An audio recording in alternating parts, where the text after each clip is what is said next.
A homecoming party for a long-lost son. Wang Guanguan disappeared in the outskirts of Shanghai when he was 3 years old. His father, Wang Sr., traveled relentlessly up and down the country for 3 decades. Last month, the police called. They found a DNA match. 感谢大家的光临，感谢大家的关心和护卫。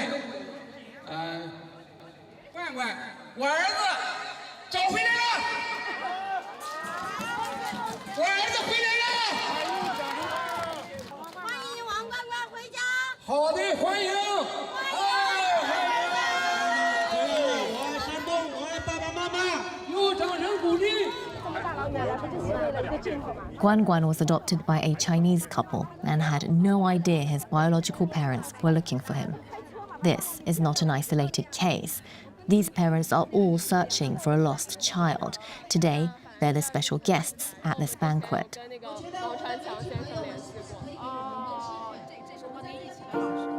Also in the crowd, Cindy Juhong, an adoptee looking for her birth parents. 我是楚红，我是在贵州贵阳出生的，然后被荷兰人、欧洲荷兰人收养的，所以我在国外长大了。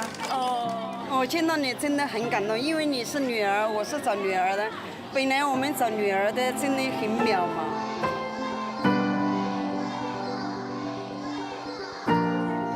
China's one-child policy was more or less strictly applied throughout the country from 1980 to 2016. It distorted family structures. Some children were abandoned, others forcibly taken away by family planning officials, others still, particularly boys, kidnapped in broad daylight. The Wang story brings hope to both families and adoptees. I've fantasized about that scenario my whole life, especially as a teenager. I was always like, oh, what if one day I find my birth parents? What would I tell them? How would it be? How would they look like? Are they still thinking about me? Meeting parents like these has renewed Cindy's motivation to search for her biological family. Cindy Juhong was born a healthy baby girl at the height of the one-child policy. A white Dutch couple adopted her in 1993. After years of feeling out of place in rural Netherlands, she moved to China. I've been calling Beijing home since 2019. I moved here because I've always wanted to live and work in China, and I finally got the opportunity to do so. Baby girl. Baby girl. Today somebody's coming to get my blood sample for the DNA database. That's pretty nerve-wracking because could be that I get a hit right away or that it will take like forever or never. If my birth family is actively searching for me, then I want to make it easier for them to find me. A non-profit called Baby Come Home has helped over 17,000 families reunite since its creation in 2007. I'm a bit nervous. 您把护照先给我，我先查一下，需要登记的一个信息啊，您可以先看一下。就是这个。是，那就是从小就有。等会儿啊，宝贝。不疼吧？ 就一下。A DNA match only works if her relatives are also in the database. To increase her chances, Cindy returns to her hometown, Guiyang, a sprawling city of 6.6 million inhabitants in southwest China. She hopes to find a family member here, and for the first time, she's hired a private investigator specialized in these types of searches. Hello. Hey! Hi, nice to meet you. How are you? Thank you for coming. Chris Taoping is an orphan. Growing up in underfunded care homes gave him one goal in life: save children's lives. The English teacher volunteered at orphanages and later worked for adoption agencies.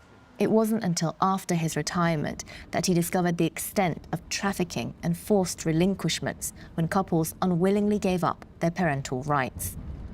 At first, I didn't know that. Really, I didn't know. Otherwise, I will not do this work. I thought that all of them were abandoned until the children came back to China, look for their homes. And then we found out their parents were waiting for them. Now he helps adoptees like Cindy look for their biological families. First stop, her orphanage. According to Cindy's file, 2 women called the Liu sisters took her to the care home. They could hold the key to her past. One of the girls that found me used to work is actually at a tire factory. So Chris said, like, maybe we can go to a tire factory and see if that was the tire factory she used to work at. Chris's insistence opens doors. 职工啊，叫那个刘，很多年前呢，将一个小孩啊送到了儿童福利院。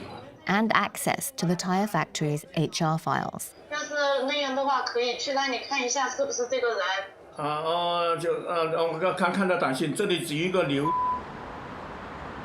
With Miss Liu's contact details in hand, Cindy is finally close to getting answers. They have a phone number. 你好，刘。以前呢，有一个小孩，就是经过你的1991年的时候送到了贵阳儿童福利院去了啊，一个小孩。你打错了，你打错了，你搞错了。啊？你打错了，你这个诈骗。不是诈骗的，不是诈骗，不是他。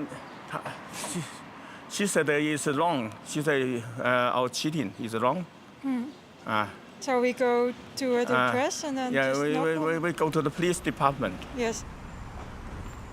This was not the reaction Cindy was hoping for. She calls her mother immediately. Hey mom. We hebben een van die zussen gevonden. We hebben haar net geprobeerd te bellen. En ze reageerde heel boos en hing op. Van de manier waarop ze reageerde, denk ik dat ze mogelijk wel echt familielid is. Ja, nou, ik ben heel benieuwd. Schatje, dankjewel. Doei doei.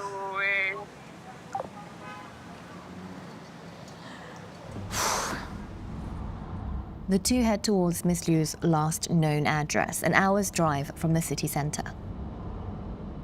A 1991 adoption law made it more difficult for domestic families and easier for foreign ones to take in Chinese babies.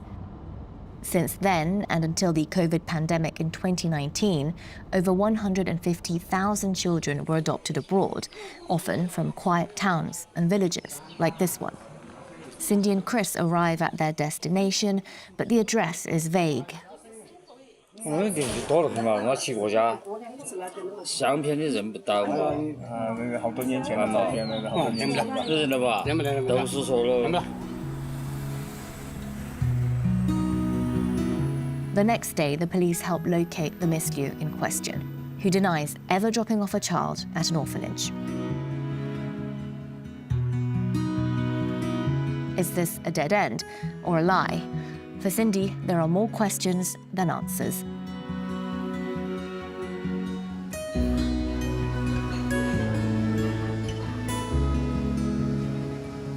Then we went to the police station nearby the address on her ID card. And we asked them, hey, she thought we were scammers. Can you guys call her? Because if it comes from the police, then it's like clear that it's not a scam. And they called her, and she denied everything. She said she doesn't know anybody anything about this.